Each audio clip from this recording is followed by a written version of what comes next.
Nagluto akong pininyang manok at share ko sa inyo. Gusto nyo yon? At kung gusto mo malaman kung paano lutuin, abay tapusin mo yung video na to para all goods. Kuha mo, tara, let's go! Yo, what up? Kumusta kayo? Aki Kabuhat nagbabalik. Araw na to ay magluluto tayo kaya tara samahan nyo ako, let's go! At ito yung mga sangkap na gagamitin natin yan. May kamatis tayo dyan. At may carrots din tayo dyan at siling green. Yan. Gagamit din tayo ng bawang at sibuyas. Siyempre. At meron din tayong pineapple chunks. At yan, may Alaska ibap din tayo. Pero optional lang to. Pwede din kayo maglagay ng gata. At meron tayong manok, siyempre. At ang una kong ginawa, minarinid ko muna yung manok. Lagay ko muna yung sabaw ng pineapple chunk para mas masarap. Tapos nagpainit lang ako ng kawali. Tapos naglagay lang ako ng mantika. Yan, lagay na natin tong bawang at sibuyas. Gigisa na tayo. Dahil golden brown na nga yung bawang at sibuyas, pwede na natin ilagay yung kamatis.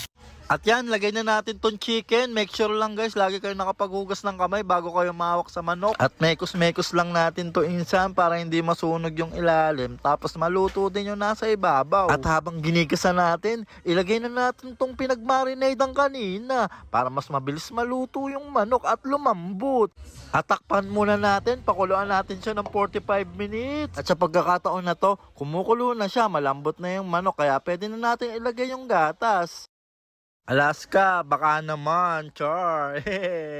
Tapos sabihin na natin tong carrots at siling green. Habang pinapalambutan pa natin ng konti. Yan, pakukuluan lang natin to ng 10 minutes. Next ko naman ilagay itong pineapple chunks at hahalu-haluin ko lang to. At yan, titimpla na natin siya ng patis. At syempre, konti lang nilagay natin. Tansyahin na lang natin. Pwede naman magdagdag mamaya kung matabang pa.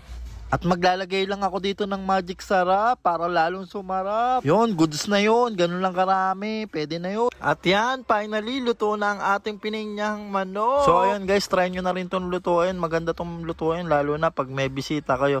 At maganda rin itong panghanda sa darating na bagong taon. At favor naman po, pakicomment naman po kung tiga saan kayo. Para alam ko kung saan nakakarating yung video na to. Maraming salamat. Okay, tikman na natin. Food check na natin yan.